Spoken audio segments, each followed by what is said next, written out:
మహాగణుడా, మహోన్నతుడా, నీకే వందనాలు. చేతులు పైకెత్తి కొద్ది క్షణం ప్రార్థన చేద్దాం. దేవుడు తన కుమారుడైన క్రీస్తును మన కొరకు ఈ లోకములోనికి పంపినందుకు చేతుల పైకెత్తి మనస్ఫూర్తిగా ప్రార్థన చేద్దాం. ప్రతి ఒక్కరు చేతుల పైకెత్తి దేవునికి ప్రార్థన చేద్దాం అందరం కలిసి. హల్లెలూయా, హల్లెలూయా. యేసయ్యా నీకే వందనాలు, వందనాలు, వందనాలు, స్తోత్రములు. జీవాధిపతి నీకే వందనాలు, స్తోత్రములు. మహాగణుడా, మహోన్నతుడా, నీకే వందనాలు, స్తోత్రములు. రాజాతి రాజా నీకే వందనాలు, స్తోత్రములు. దేవుని నామ మహిమపరచబడినట్లుగా ఈ చిన్న కోరస్సును మనం పాడుకుందాం. అందరము రెండు చేతులు ఆకాశం వైపు ఎత్తి నేను పాడుతుండగా నన్ను అనుసరించండి ప్రతి ఒక్కరు కూడా. హల్లెలూయా,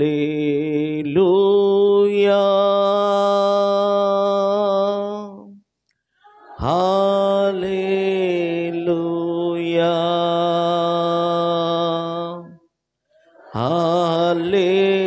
హల్లెలూయా, హల్లెలూయా. మరొకసారి అందరూ హల్లెలూయా,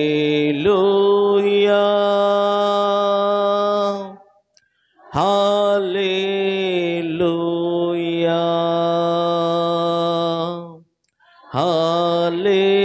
హల్లెలూయా,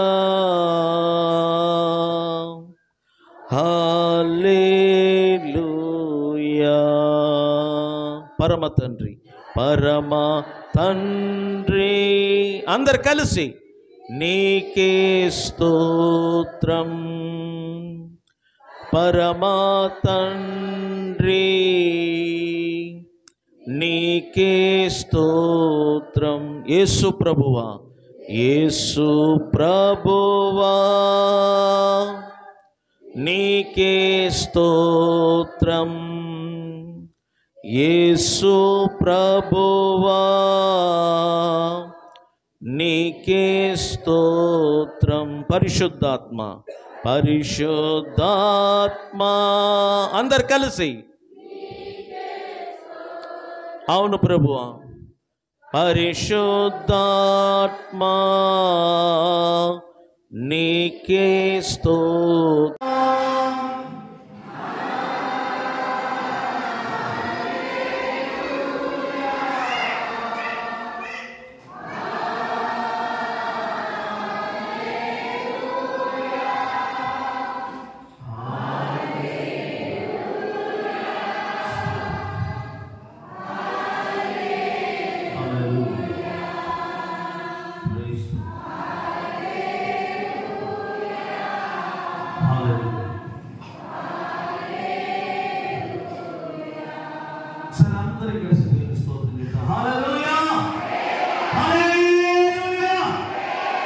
సరే అందరం కలిసి దేవుని స్తోత్రం చెప్తాం. హల్లెలూయా, హల్లెలూయా, హల్లెలూయా.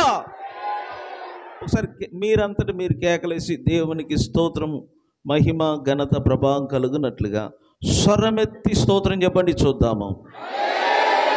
హల్లెలూయా, హల్లెలూయా.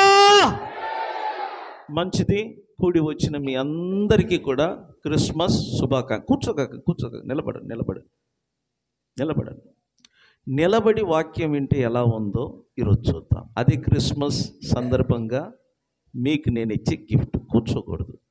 కూర్చున్న వాళ్ళకి నేను మరలా చెప్తున్నాను, 2025లో రూపాయి కూడా మీ చేతిలో ఉండదు. నిలబడిన వాళ్ళకి రూపాయి కోటి రూపాయలుగా దేవుడు మారుస్తాడు. అందువల్ల నిలబడండి. మీ ప్రక్కన ఉన్న వాళ్ళు ఎవరెవరు ఉన్నారో ఒకవైపు వాళ్ళ వైపు చూసి హ్యాపీ క్రిస్మస్ చెప్పండి. క్రిస్మస్ శుభాకాంక్షలు. ఇది బాగుంది చెప్పండి. ఏంటంటే చెప్పండి. సరే, మీ చుట్టూ ఉన్న ఒక ఇద్దరు ముగ్గురికి క్రిస్మస్ శుభాకాంక్షలు అని చెప్పండి చూద్దాం. నేను కూడా మీ అందరికీ మా కుటుంబం తరపున క్రిస్మస్ శుభాకాంక్షలు తెలియచేస్తున్నాం. చేతుల పైకెత్తి స్తోత్రం చెప్తామా? హల్లెలూయా. కూర్చోండి.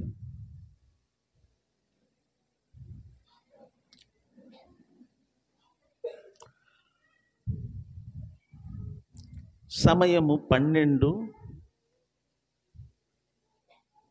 నిమిషాలైనది. నేను ఒక 30 నిమిషములో ముగించటానికి ప్రయత్నం చేస్తాను. మీరు సైలెంట్గా ఉండాలి. ఎవరు కూడా అటు ఇటు తిరగకుండా సైలెంట్గా ఉండాలి. మంచిది ప్రియులరా, ఈ క్రిస్మస్ సందర్భముగా కూడి వచ్చిన మీ అందరికీ కూడా ప్రభు అయిన యేసుక్రీస్తు నామమున వందనములు చెల్లించుకుంటున్నాను. ఈరోజు ప్రపంచమంతటా క్రిస్మస్ను ఒక వేడుకగా జరుపుకుంటున్నారు. దానికి కారణము ఏమిటి అంటే మన ప్రభు అయిన యేసుక్రీస్తు జన్మించటం. ఆయన జన్మదినాన్ని ఒక పండుగగాను దేవుని బిడ్డలు కూడి ఆరాధించున్నట్లుగా ఈ క్రిస్మస్ అనే దినాన్ని ఏర్పాటు చేయటము జరిగింది. క్రిస్మస్ అనగా క్రీస్తు ఆరాధన. క్రీస్తును ఆరాధించుటకు మనమందరము ఇక్కడికి వచ్చి ఉన్నాం. ఒక క్రిస్మస్ పండగ రోజు మాత్రమే కాదు, ప్రతిరోజు మనము క్రీస్తును ఆరాధించాలి. ప్రతిరోజు మనము క్రీస్తును మహిమపరుస్తూ ఉండాలి. ఆరాధన ఎందుకు చెల్లిస్తున్నాము అంటే క్రీస్తును మహిమపరచుటకు, క్రీస్తును ఘనపరచుటకు. పరిశుద్ధాత్మ దేవుడు చేసే అతి ప్రాముఖ్యమైన పని ఈ భూమి మీద ఏదనగా ఆయన మన ద్వారా క్రీస్తును మహిమపరుస్తూ ఉంటాడు. క్రీస్తు నామము హెచ్చించబడాలి. మనుషులలో ఒక కోరిక ఉంటుంది, గుర్తింపు పొందాలి, ప్రజలు మనలను పొగడాలి, ప్రజలు మనలను గూర్చి గొప్పగా చెప్పాలి. ఇటువంటి కోరిక ప్రతి మనిషిలో ఉంటుంది. కానీ దేవుని కోరిక ఏంటంటే తన కుమారుడైన క్రీస్తుకు మాత్రమే మహిమ ఘనత కలగాలి. దేవుని బిడ్డలైన మనము ఎప్పుడు కూడా క్రీస్తును, ఆయన నామమును హెచ్చించాలి, ఆయనను ఘనపరచాలి. బాప్టిజం ఇచ్చే యోహాను ఒక సందర్భంలో ఇలా చెప్పాడు, ఆయన హెచ్చించవలెను, నేను తగ్గించవలెను. ఈ స్వభావము ప్రతి క్రైస్తవునిలో రావాలి. క్రీస్తు మాత్రమే హెచ్చించబడాలి, క్రీస్తు మాత్రమే మహిమపరచబడాలి. మన జీవితములో కానీ మన కుటుంబములో కానీ క్రీస్తు మాత్రమే కనబడాలి. ఆయన ముందు ఉండాలి, ఆయన వెనకాల మనమందరము నడవాలి. నువ్వు ఎప్పుడు క్రీస్తును ఆరాధిస్తావో, ఎప్పుడు క్రీస్తును మహిమపరుస్తావో, నువ్వు ఎప్పుడు క్రీస్తును ఘనపరుస్తావో అప్పుడే నువ్వు నిజమైన క్రిస్మస్ ఆనందాన్ని నువ్వు పొందగలవు. నువ్వు దేవునికి ఏదైనా కానుకలు ఇచ్చినా సరే, దేవుని కొరకు ఏదైనా తెచ్చినా సరే, అది ఎవరి మహిమార్థమై నువ్వు తీసుకొని రావాలి? దేవుని మహిమార్థమై, క్రీస్తు నామమున మీరు చెయ్యాలి. నువ్వు ₹1,00,00,000 కానుక ఇచ్చినా నీ పేరు కొరకు కాదు, నిన్ను ప్రజలు జ్ఞాపకము చేసుకోవాలన్న ఉద్దేశముతో కాదు, క్రీస్తు నామ మహిమార్థమై నువ్వు సమర్పణలు, కానుకలు, అర్పణలు తీసుకొని రావాలి. ఈ భూమిలో ఎప్పుడు యేసు నామము హెచ్చించబడుతుందో అప్పుడే దేవుని చిత్తము ఈ భూమి మీద నెరవేర్చబడుతుంది. నిజమైన క్రిస్మస్ దేవుని ప్రజలు కూడి క్రీస్తును ఆరాధించటం, అది నిజమైన క్రిస్మస్. బైబిల్ ఏం చెప్తుందో ఒకసారి మీకు నేను చదివి వినిపిస్తాను, చూడండి. ఫిలిప్పీలకు రాసిన పత్రిక అధ్యాయము 2 6 నుండి 8 వరకు నేను చదువుతాను. ఫిలిప్పీలకు రాసిన పత్రిక అధ్యాయము 2 వాక్య భాగములు 6 నుండి 8 వరకు నేను చదివి వినిపిస్తాను. ఆయన అనగా యేసు దేవుని స్వరూపము కలిగిన వాడై ఉండి దేవునితో సమానముగా ఉండుట విడిచిపెట్టకూడని భాగ్యమని ఎంచుకొనలేదు గాని, మనుషుల పోలికగా పుట్టి దాసుని స్వరూపమును ధరించుకొని తన్ను తానే రిక్తునిగా చేసుకొనెను.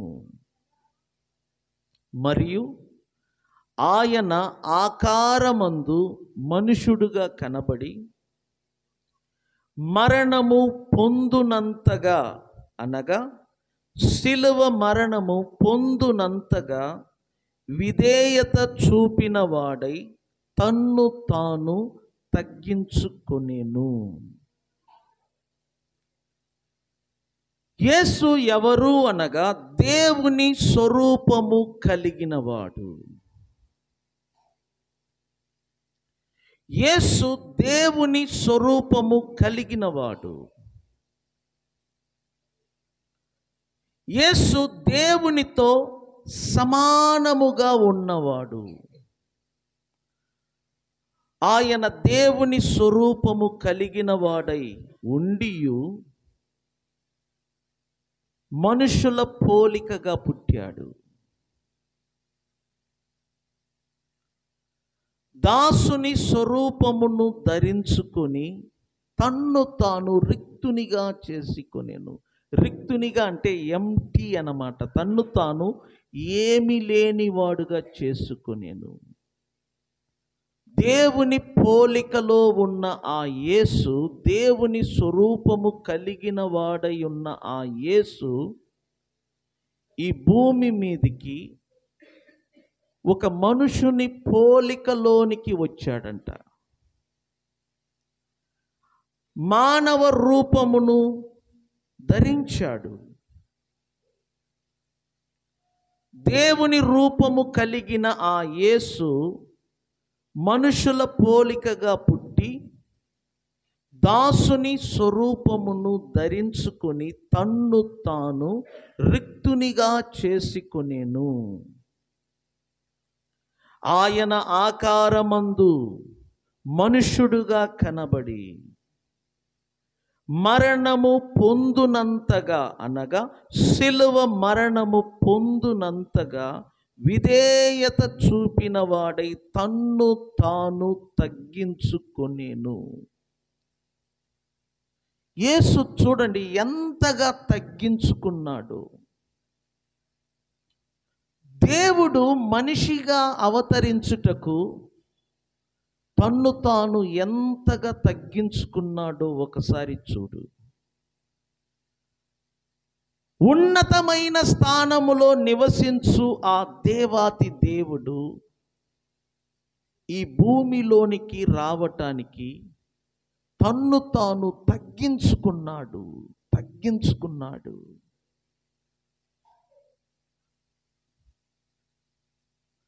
పైనుండి ఈ భూమిలో దిగి రావటానికి యేసు తన్ను తాను తగ్గించుకొనెను. ఎందుకు? దేవుని రూపములో ఉన్న ఆ యేసు ఎందుకు మానవ రూపములోనికి వచ్చాడు? దేవుడై ఉన్న ఆ యేసు ఎందుకు మనుషునిగా పుట్టాడు? దేవాతి దేవుడు మానవుడుగా ఈ లోకములోనికి వచ్చినప్పుడు ఆయన ఎందుకు తన్ను తాను తగ్గించుకున్నాడు? దేవుడే ఈ లోకములోనికి వచ్చినప్పుడు తన్ను తాను తగ్గించుకున్నాడు. మరి మనకు ఎంత తగ్గింపు కావాలనో ఒకసారి అర్థం చేసుకో. నిన్ను నువ్వు ఎంతగా తగ్గించుకుంటావో దేవుడు అంతగా నిన్ను హెచ్చిస్తాడు. నువ్వు ఎంత తగ్గించుకుంటావో దేవుడు నిన్ను హెచ్చిస్తాడు.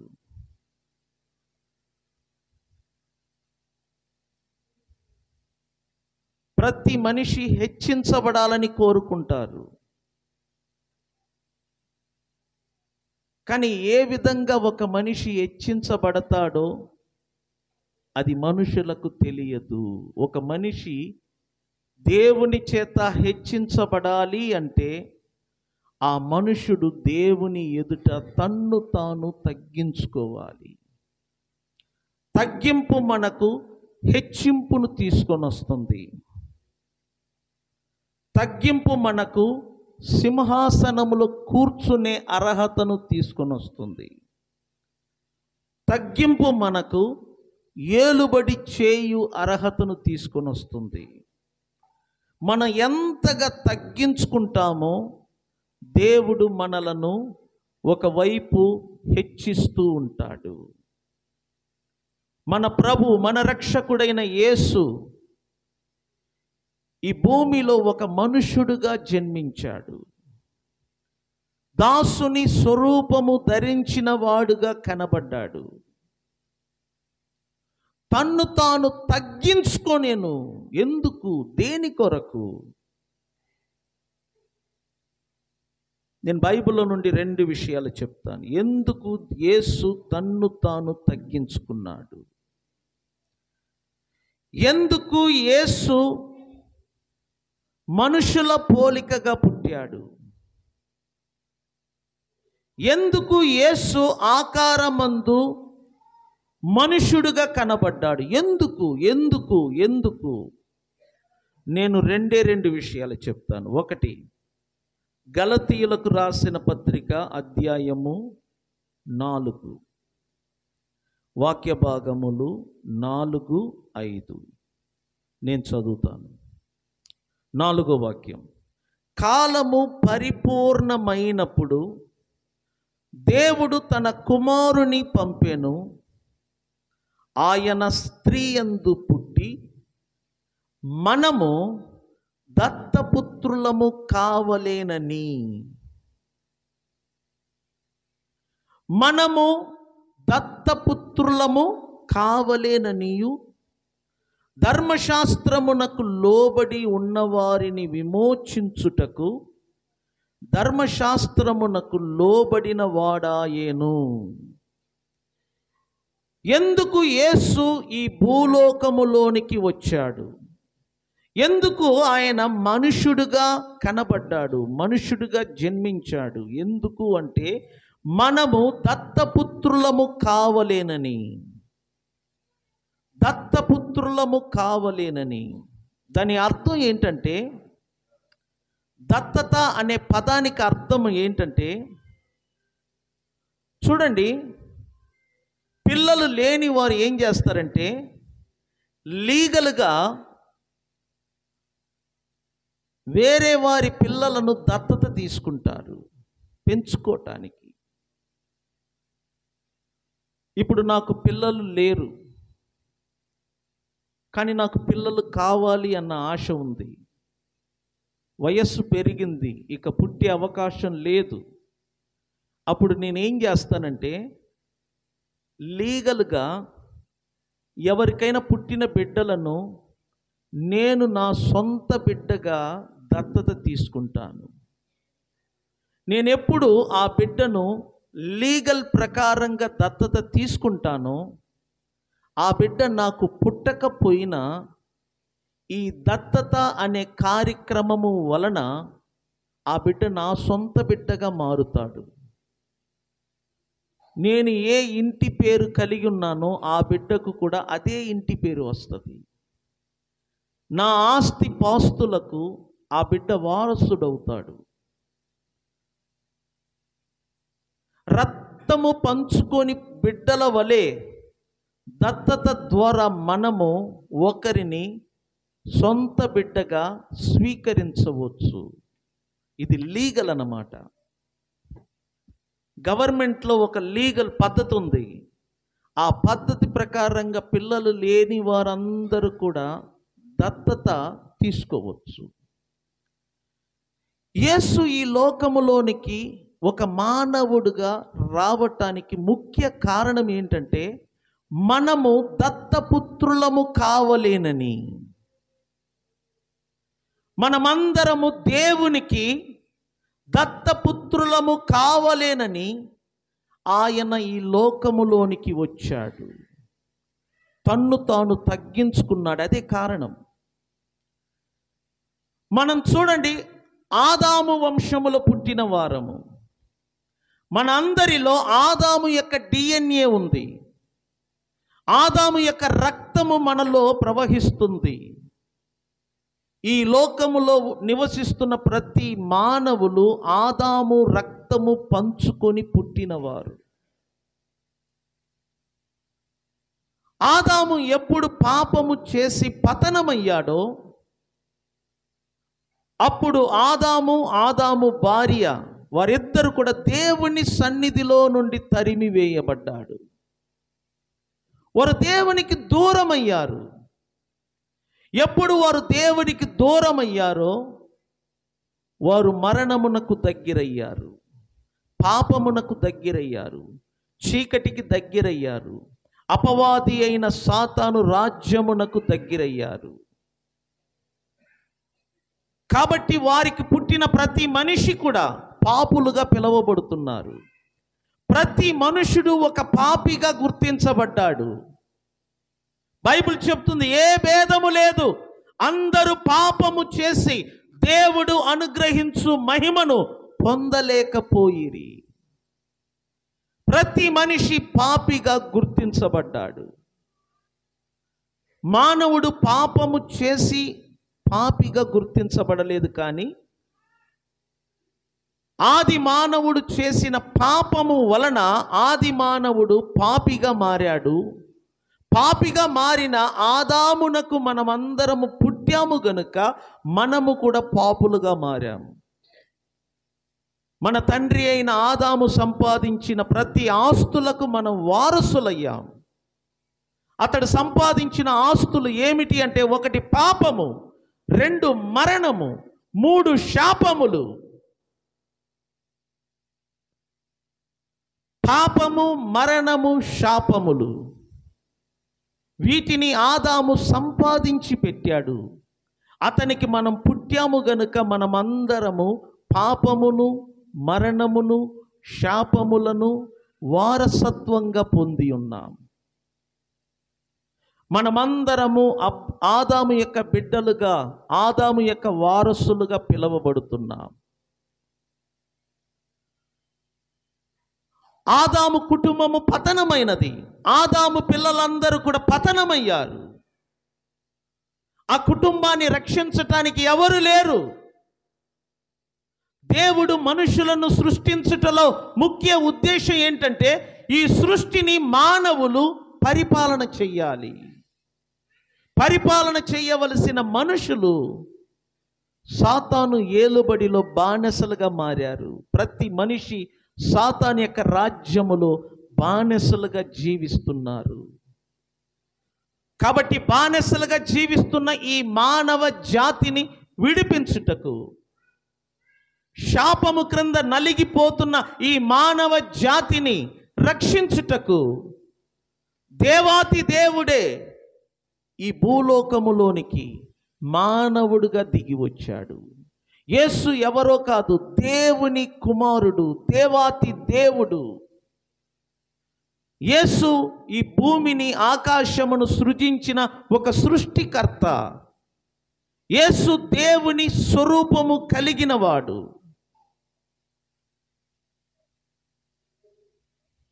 దేవునితో సమమైన వాడు. అదృశ్య దేవుని పోలికలో ఉన్నవాడు ఆయన.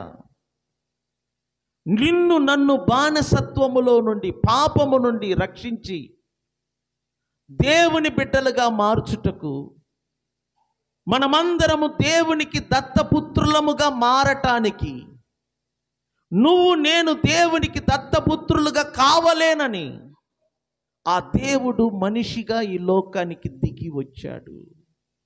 తన్ను తాను తగ్గించుకున్నాడు. ఎందుకు అంటే నువ్వు నేను ఆ దేవాతి దేవునికి బిడ్డలుగా కావలేనని, దత్తపుత్రులము కావలేనని. ఆయన వచ్చి ఈ భూమి మీద 33.5 సంవత్సరం జీవించాడు.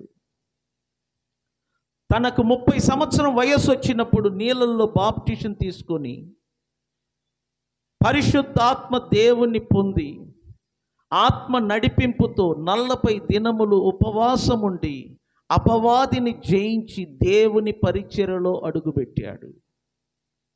3.5 సంవత్సరము ఆయన దేవుని పరిచర్య చేశాడు. ఈ సృష్టిలో ఏ మానవుడు చేయని అద్భుత ఆశ్చర్య కార్యాలు ఆయన చేశాడు. చివరికి నా పాపములను సిలువ మీద మోశాడు. ఆది మానవుడైన ఆదాము నుండి ఆఖరి మానవుడు ఎవడో మనకు తెలియదు. వీళ్ళందరి పాపమును యేసు తన మీద మోశాడు. ఎందుకు? మనమందరము పాపము నుండి విడుదల, రక్షణ పొందుటకు. పాపము చేసిన మనము సిలువ వేయబడాలి. ద్రోహము చేసిన మనము సిలువ వేయబడాలి. కానీ మన స్థానములో యేసు సిలువ వేయబడ్డాడు. ఎందుకు తెలుసునా? నువ్వు నేను ఆ దేవాతి దేవునికి దత్తపుత్రులముగా కావలేనని. మనమందరము దేవుని బిడ్డలుగా మారాలి. మనమందరము దేవుని కుటుంబములో సభ్యులుగా మారాలి. అందుకొరకే యేసు ఈ లోకానికి దిగి వచ్చాడు. సిలువ మీద మన పాపములను మోసాడు. సిలువ మీద మన రోగములను భరించాడు. సిలువ మీద మన శాపములను మోసాడు. నా కొరకు యేసు సిలువ మీద తన శరీరమందు శిక్షను అనుభవించాడు. నా కొరకు తన రక్తమును ధారపోశాడు. తాను చిందించిన తన రక్తము వలన మన పాపములకు క్షమాపణ కలుగుతుంది. ఆ రక్తము ప్రతి పాపము నుండి మనలను కడిగి పరిశుద్ధపరుస్తుంది. యేసు రక్తము మనలను తండ్రి అయిన దేవునితో సమాధానపరుస్తుంది.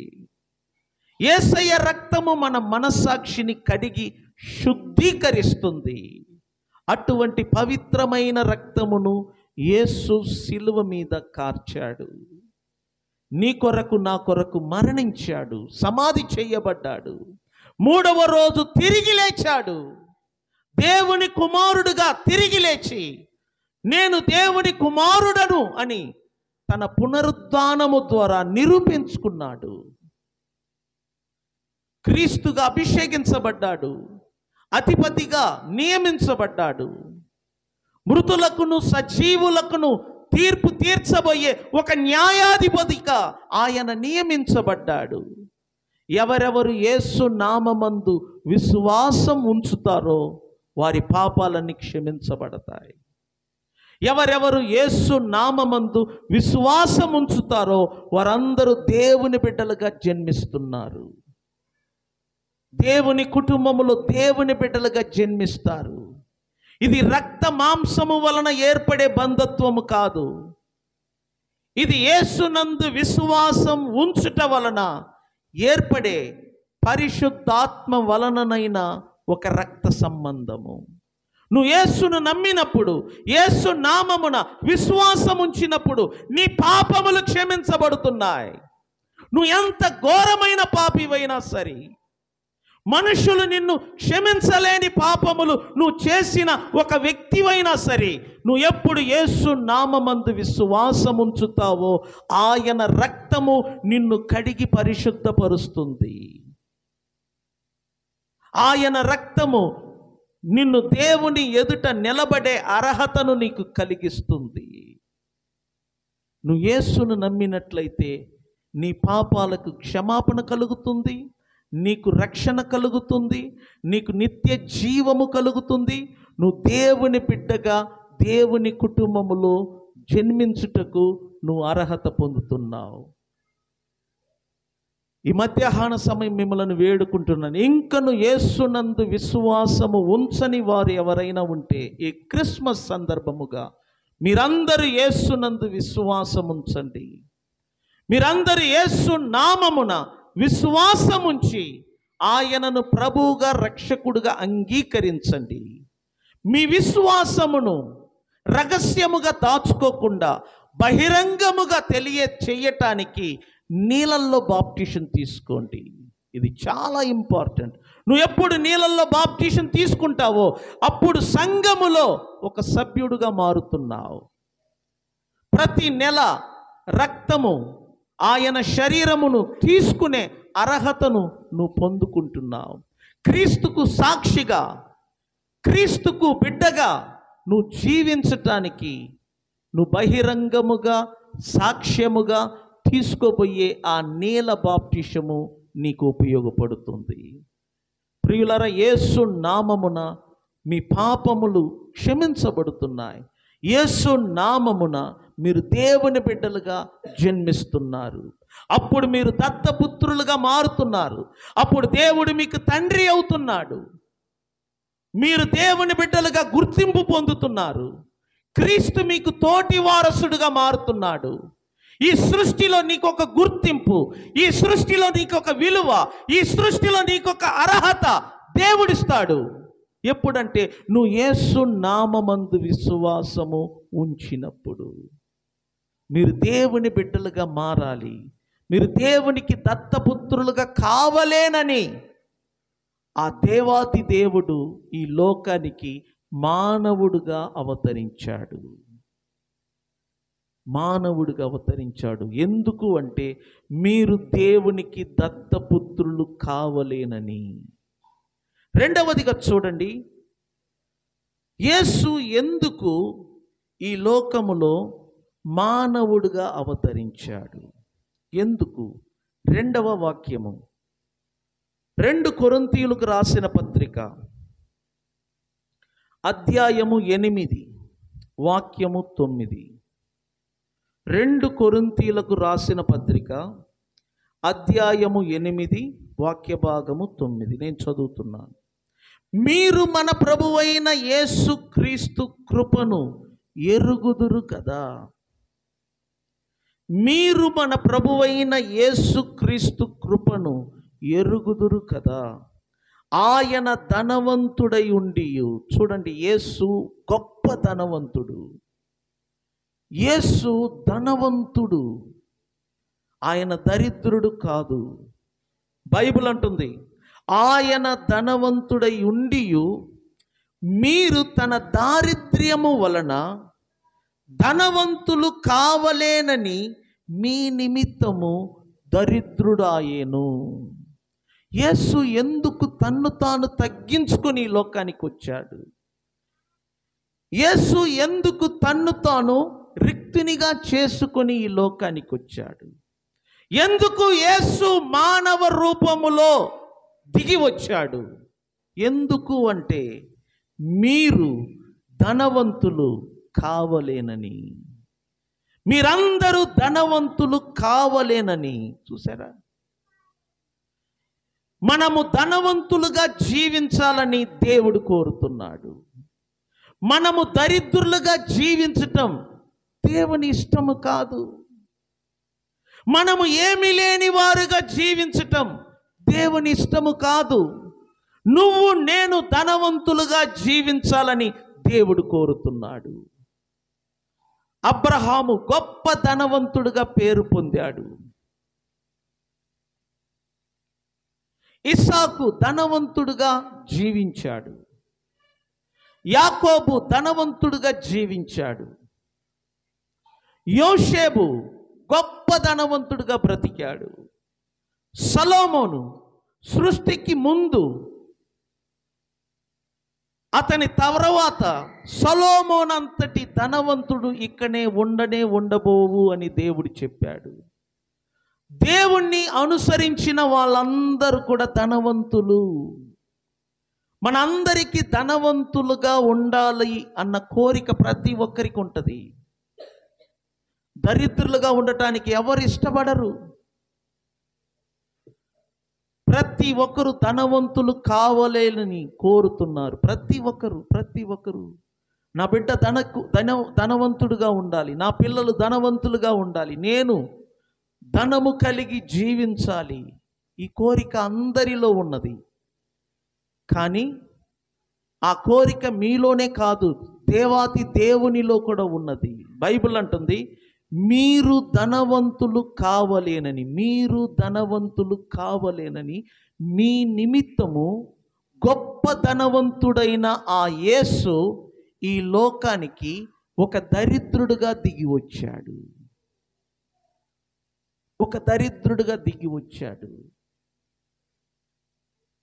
నా కొరకు ఈ లోకములో ఆయన ఒక దరిద్రుడుగా దిగి వచ్చాడు.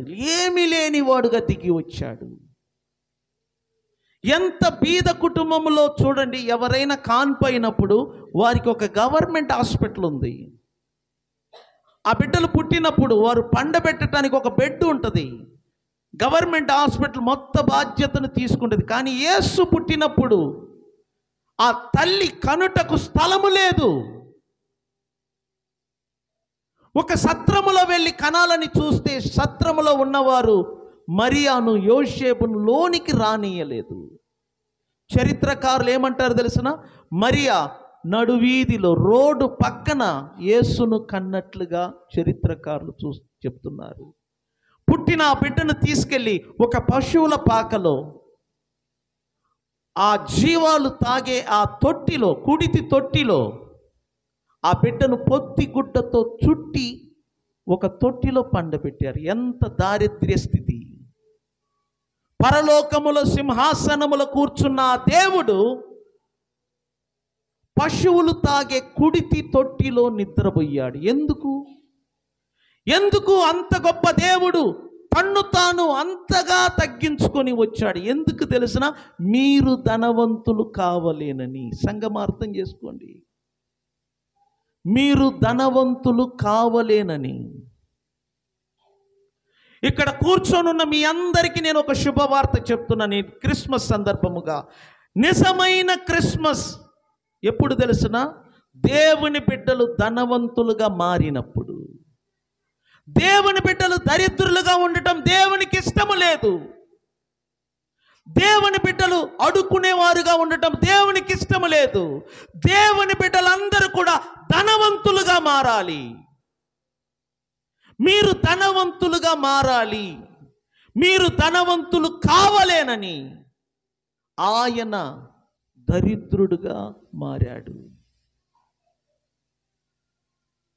మీరు ఉన్నతమైన స్థాయిలో ఉండటానికి ఆయన ఉన్నతమైన స్థానాన్ని విడిచిపెట్టి వచ్చాడు. మీ కుటుంబాన్ని, మీ పిల్లలను తలగా చేయటానికి ఆయన ఈ లోకానికి దిగి వచ్చాడు. కానీ మనం చూడండి, ధనము కొరకు యేసును విడిచిపెట్టి పరుగులెత్తుతున్నాం. ఐశ్వర్యము కొరకు యేసును విడిచిపెట్టి పరుగులెత్తుతున్నాం. కానీ ఆ యేసు మనలను ధనవంతులుగా చెయ్యాలని, మనలను ఐశ్వర్యవంతులుగా చెయ్యాలని ఉన్నతమైన పరలోకాన్ని విడిచిపెట్టి వచ్చాడంట.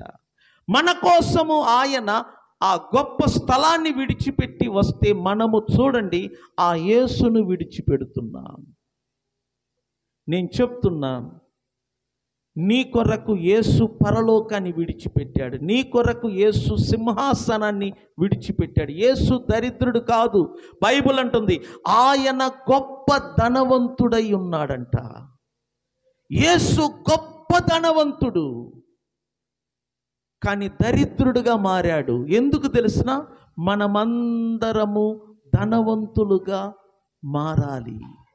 మనమందరము ధనికులుగా మారాలి. నేను చెప్తున్నాను, రానున్న 2025 సంవత్సరము మీరు, మీ పిల్లలు, మీ కుటుంబము, మీ రాబడి ప్రతిదీ కూడా యేసు నామమున వర్ధిల్లునుగాక అని ప్రకటన చేస్తున్నాను. మీరు అభివృద్ధి అవుతారు, మీ పిల్లలు అభివృద్ధి అవుతారు, మీ కుటుంబం అభివృద్ధి అవుతుంది. ఎప్పుడు? యేసుకు దగ్గర ఉన్నప్పుడు. యేసును విడిచిపెట్టకూడదు. యేసును ఘనపరుస్తూ ఉండాలి, యేసును మహిమపరుస్తూ ఉండాలి, యేసు నామాన్ని హెచ్చిస్తూ ఉండాలి. యేసు కొరకు మనం ప్రతి ఆదివారం ఆయన సన్నిధికి రావాలి.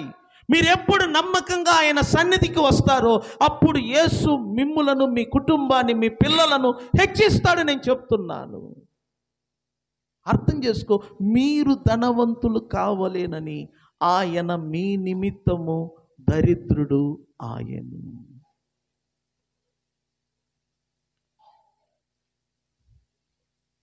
యేసు నీ కోసము జన్మించాడు, నీ కొరకు ఈ లోకానికి వచ్చాడు.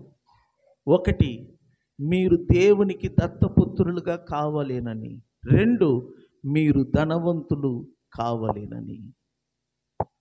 నిజమైన ధనవంతులు ఎవరు తెలుసునా? తిమోతీయులకు రాసిన పత్రిక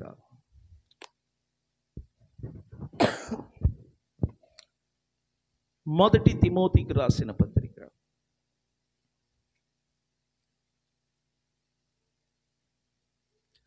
6వ అధ్యాయము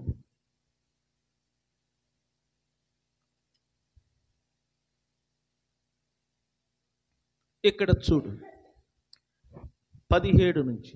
ఇహమందు ధనవంతులైన వారు గర్విష్ఠులు కాక. ఏంటంటే చెప్పండి, ఇహమందు ధనవంతులైన వారు గర్విష్ఠులు కాక అస్థిరమైన, ఎటువంటిదంట ధనము? అస్థిరమైన ధనమునందు నమ్మిక ఉంచక సుఖముగా అనుభవించుటకు సమస్తమును మనకు ధారాళముగా దయచేయు దేవుని యందే నమ్మికై ఉంచుడని ఆజ్ఞాపించుము. చూడు, మన దేవుడు ఎలాంటి వాడంట? సుఖముగా, చెప్పండి, ఎలాంటి వాడంట? సుఖముగా అనుభవించుటకు సమస్తమును మనకు ధారాళముగా దయచేయు దేవుని యందు నమ్మిక ఉంచడి. చెప్పండి, సుఖముగా అనుభవించుటకు మనకు దేవుడు ఎలా అనుగ్రహిస్తున్నాడు? ధారాళముగానా, పిసినితనముగానా? ధారాళముగా అనుగ్రహించు ఆ దేవునికి 2 చేతులు పైకెత్తి స్వరమెత్తి స్తోత్రం చెబుదామా? చూడు, ఈరోజు నేను సుఖముగా జీవిస్తున్నాను, నేను ధారాళముగా అనుభవిస్తున్నాను. దానికి కారణం దేవుడు. నేను అస్థిరమైన ధనమునందు నమ్మిక ఉంచేవాణ్ణి కాదు. నేను మనుషులను నమ్ముకొని బ్రతికేవాణ్ణి కాదు. నేను సుఖముగా ధారాళముగా దయచేయు దేవుని యందు నమ్మిక ఉంచి బ్రతుకుతున్నాను. కాబట్టి ఆ దేవుడు ఏం చేస్తున్నాడంటే ధారాళముగా దయచేయుచున్నాడు. నేను, నా కుటుంబము, మా పిల్లలతో సహా సుఖముగా బ్రతుకున్నట్లు, సుఖముగా ఆనందించున్నట్లు ఆ దేవాతి దేవుడు ధారాళముగా దయచేయుచున్నాడు. సంగమ, మీరు ఎప్పుడు కూడా దేవుని యందు నమ్మకం ఉంచు. నీ మీద, నీ బలము మీద, నీ శక్తి మీద, నీ ఆస్తి పాస్తుల మీద నమ్మకం ఉంచవద్దు. ఎవరిని నమ్మవద్దు, ఏ నరుణ్ణి నమ్మవద్దు, ఏ మనిషిని నమ్మవద్దు, ఏ డబ్బును, ఆస్తి పాస్తులను నమ్మవద్దు. ఈరోజు ఉండేది రేపు ఊడిపోవచ్చు. ఈరోజు ఉన్న మనుషులు రేపు కనబడకుండా మాయమవ్వచ్చు. అందుకే దేవునిని మాత్రము నమ్మండి. ఆయన సుఖముగా ధారాళముగా దయచేయు దేవుడై ఉన్నాడు. 18 చూడండి. వాస్తవమైన జీవమును సంపాదించుకొను నిమిత్తము రాబోవు కాలమందు మంచి పునాది తమ కొరకు వేసికొనుచు మేలు చేయువారు. చెప్పండి, అందరూ చెప్పండి, ఏది చేయాలంట? మేలు చేయువారును సత్క్రియలు అను ధనమంట. ఏ ధనమంట? చెప్పండి, ఈ మాటను అందరూ చెప్పండి. ఏ ధనము? సత్క్రియలు అను ధనము గలవారును, ఔదార్యము గలవారును, తమ ధనములలో ఇతరులకు పాలిచ్చువారునై ఉండవలేనని వారికి ఆజ్ఞాపించుము. చూసారా? మేలు చేయువారు. మనం ఎలా ఉండాలి తెలుసునా? ఇతరులకు మేలు చేయాలి, కీడు చేయకూడదు. వీలైతే మేలు చేయి, కీడు చేయవద్దు. ఇతరులకు మంచిది చేయండి, ఇతరులకు మేలు చేయండి, కీడు చేయవద్దు. నువ్వు మంచి నీళ్ళు పోస్తే తిరిగి నీకు మంచి నీళ్ళు పొయ్యబడుతుంది. నువ్వు ఎవరైనా పడాలని గొయ్య తవ్వితే ఆ గోతిలో నువ్వే పడుతావు. ఎవరికి కీడు చేయవద్దు, మేలు చేయి, మేలు చేయండి. సత్క్రియలు అను ధనమంట. సత్క్రియ అంటే మంచి పనులు చేయటం. మంచి పనులు చేసే విషయములో మీరందరూ ధనవంతులుగా మారాలి. యేసు ప్రభు చూడండి, ఈ భూమిలో ఉన్నప్పుడు తన యొద్దకు వచ్చు వారందరికీ ఆయన మంచి చేశాడు. ఎవరికి కూడా చెడు చేయలేదు, ఎవరికి కూడా కీడు చేయలేదు. అందరు నాశనం అవ్వాలని ఆయన కోరుకోలేదు. బైబిల్ అంటుంది, తన యొద్దకు వచ్చు వారందరికీ యేసు మేలు చేశాడు. తన యొద్దకు వచ్చు వారిని త్రోసి వెయ్యలేదు, వారందరినీ ప్రేమతో స్వీకరించాడు. అలా బ్రతకటమే నిజమైన ధనవంతుని యొక్క గుణలక్షణం. ధనవంతుడంటే ఇంటి నిండా డబ్బులు పెట్టుకున్నవాడు కాదు, ఇంటి నిండా కారు బంగళాలు ఉన్నవాడు కాదు సుమా. బంగళాలు, డబ్బులు, కోట్లు కోట్లు కలిగిన వారు ధనికులు కాదు. సత్క్రియలు చేయు వారందరూ కూడా ధనవంతులు. నీ దగ్గర రూపాయి ఉంటే అందులో పావల ఒకరికి ఇచ్చి సహాయపడు. నీ దగ్గర 10 రూపాయలు ఉంటే అందులో 5 రూపాయలు ఒకరికి ఇచ్చి సహాయపడు. నీ దగ్గర 2 వస్త్రాలు ఉంటే అందులో 1 వస్త్రము ఒకరికి ఇవ్వు. కష్టములో ఉన్న వారిని ఆదుకోవటం, లేని వారికి సహాయము చేయటం, అన్నము లేని వారికి ఒక పూట పిలిచి అన్నం పెట్టటం, ఇదే ధనవంతుని యొక్క గుణలక్షణము. సొమ్ము ఒకరిది, సోకు ఒకరిది అన్నట్టుగా ఉండకూడదు. ఎవరో ఇచ్చేదానిని మనం బిల్డప్ ఇచ్చుకోవటానికి కాదు. మనము కలిగిన దానిలో ఒకరికి పెట్టటం, మనము కలిగిన దానిలో ఒకరికి ఇవ్వటం, మన దగ్గర ఉన్న దానిలో కొంత ఇతరులకు పంచి పెట్టటం, అదే నిజమైన క్రిస్మస్. పేరు కొరకు, ప్రతిష్టత కొరకు కాదు. పోయిన సంవత్సరం మన సంఘ యవనస్తుడైన విస్సంపల్లి సురేష్ ఒక 50 మంది పాస్టర్లకి, పాస్టర్ అమ్మగారులకి ప్యాంటు షర్టు, అమ్మగారులకి చీరలు 50 మందికి పంచిపెట్టాడు. 100 మందికి విధవలకు 100 చీరలు పంచిపెట్టాడు. 100 మంది విధవరాలకు 100 చీరలు, 50 మంది పాస్టర్లకు ఒక ప్యాంటు షర్టు, అమ్మగారులకి ఒక చీర. నాకు తెలిసి 1,00,000 రూపాయలు ఖర్చు పెట్టుంటాడు. మీరు అనుకుంటారు అతని దగ్గర కోట్లు ఉన్నాయి, ఏమీ లేదు. మరి ఎలా చేశాడు? అప్పు చేసి, వడ్డీకి అప్పు చేసి ఆ పని చేశాడు. మీరంటారు అప్పు చేయటం ఏంటని. మన భారతదేశంలో ధనికులుగా పిలువబడుతున్న వాళ్ళందరికీ అప్పు ఉంది. అప్పు లేని ధనికుడు ఎవడు లేడు. కొంతమంది అప్పు చేసి కొనాలంటే భయపడుతుంటారు. అప్పు చేస్తేనే పని జరుగుద్ది, అప్పు లేకుండా ఎవరికి ఏ పని జరగదు. అమెరికా దేశం అందరూ చూడాలని ఇష్టపడతారు. మన భారతీయులందరూ కూడా అమెరికా దేశానికి వెళ్ళాలనుకుంటారు. ఆ అమెరికా దేశానికి కూడా అప్పు ఉంది. మన భారతదేశము కూడా చాలా అప్పులో ఉంది. మన ఆంధ్ర రాష్ట్రము కూడా పెద్ద అప్పులో ఉంది. అప్పు చేస్తేనే పని జరుగుతుంది. మీరు అనుకుంటారు అంబానీకి అప్పు ఉండదని. అంబానీ నోరు విప్పితే బోలెడప్పు. మన దేశాన్ని వదిలిపెట్టి పారిపోయాడు ఒక అతను, కింగ్ ఫిషర్ విమానము, బీర్ ఇవన్నిటికి ఓనర్ అనమాట, మాల్యా. అతని అప్పు ఎంత తెలిసిన? 14,000 కోట్ల రూపాయలు. ఈరోజు లండన్లో సుఖంగా బ్రతుకుతున్నాడు. అప్పు లేని ధనికుడు లేడండి నేను చెప్తున్నాను. అప్పు చేసి ఇండ్లు కట్టిన వారు, అప్పు చేసి కార్లు కొనిన వారు, అప్పు చేసి రాష్ట్రాన్ని దేశాన్ని బాగు చేసేవారు ఎందరో ఉన్నారు. అందులో ఒక చిన్నవాడు, అతని పేరు విస్సంపల్లి సురేష్. 1,00,000 రూపాయలు అప్పు చేసి మంచి పని చేశాడు. ఆ పని అతను చేసుకోవచ్చు. ఆ పని అతను చేసుకొని ఫోటోలు దిగి ఫేస్బుక్లో వైరల్ చేసుకోవచ్చు. కానీ అతడు చేసింది ఏంటి తెలిసిన? నన్ను పిలిచి అక్కడికి, నాతో పాటు కొంతమంది సంఘస్థులు వచ్చారు.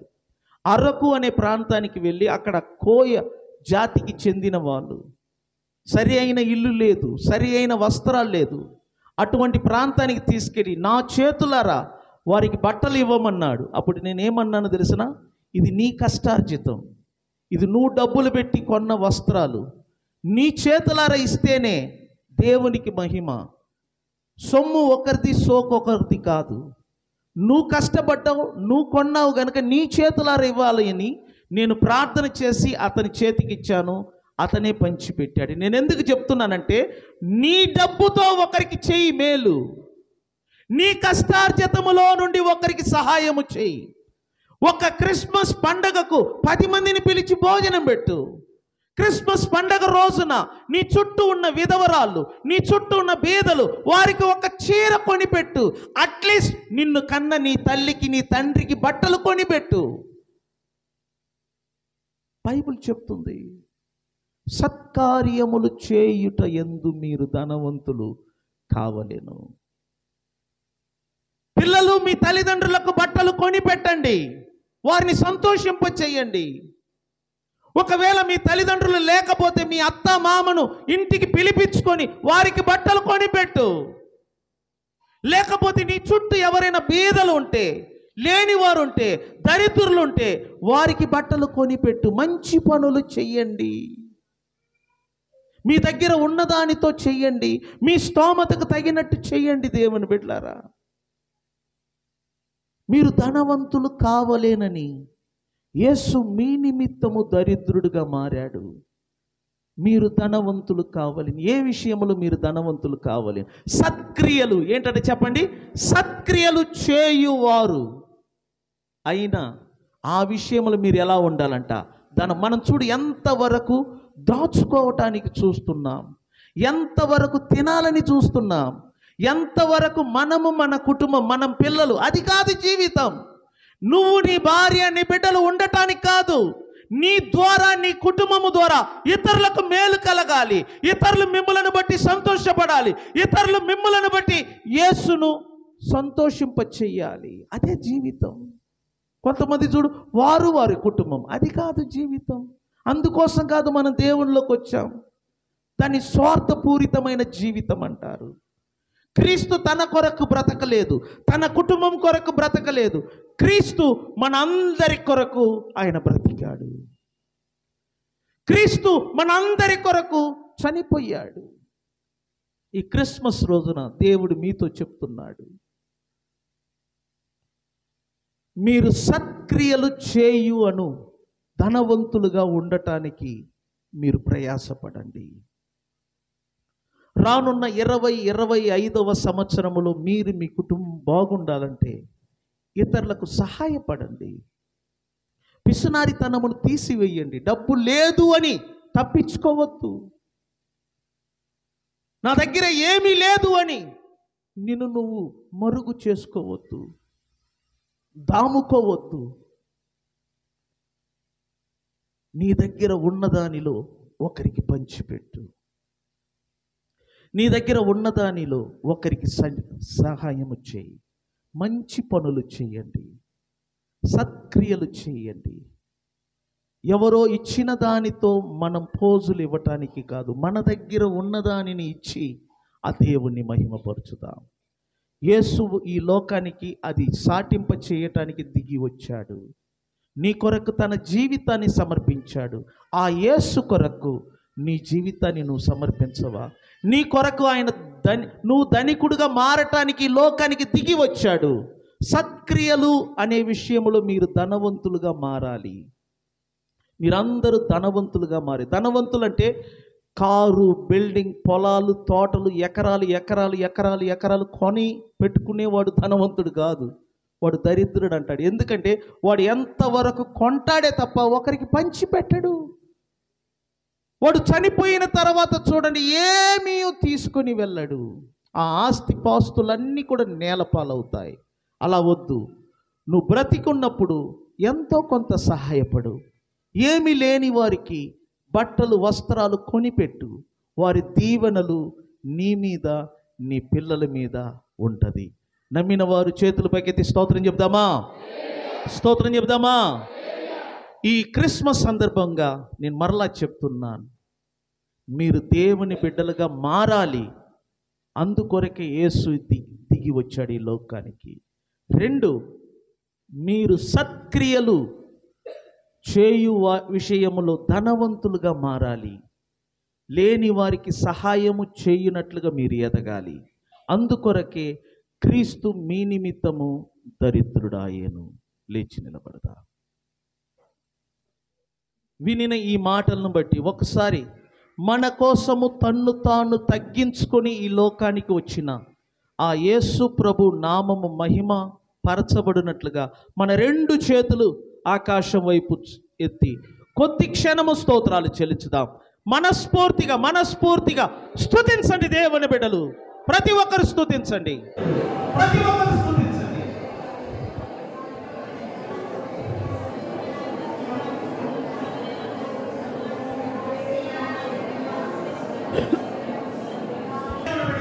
హల్లెలూయా. స్తుతించండి దేవుని బిడ్డలు ప్రతి ఒక్కరు కూడా.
మన ఆంధ్ర రాష్ట్ర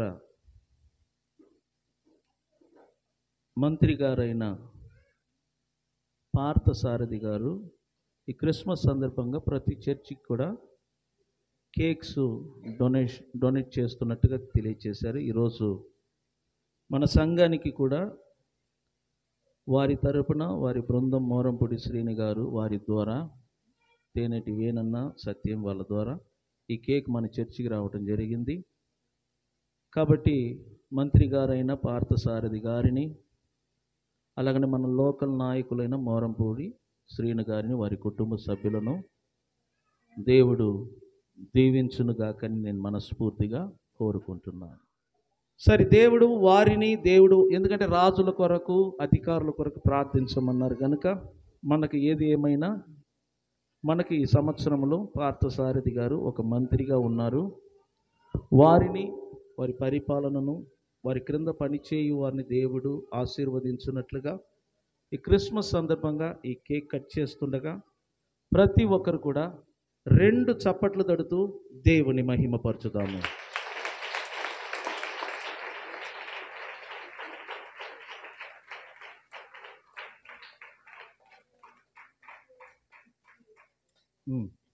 రైట్. Happy birthday. ఎవరికి హ్యాపీ బర్త్డే? యేసుకి. ఎట్లా పాడాలి ఆ పాట? Happy birthday to you. ఓ యేసయ్యా, వెరీ గుడ్. హ్యాపీ బర్త్డే యేసయ్యా, హ్యాపీ బర్త్డే యేసయ్యా, హ్యాపీ బర్త్డే యేసయ్యా, మెనీ లాంగ్స్ టు యేసయ్యా. ఇది బాగుంది. మెనీ లాంగ్స్ టు యేసయ్యా, మెనీ లాంగ్స్ టు యేసయ్యా.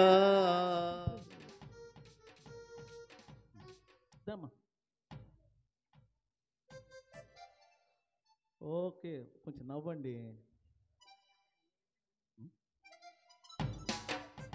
ఓకేనా?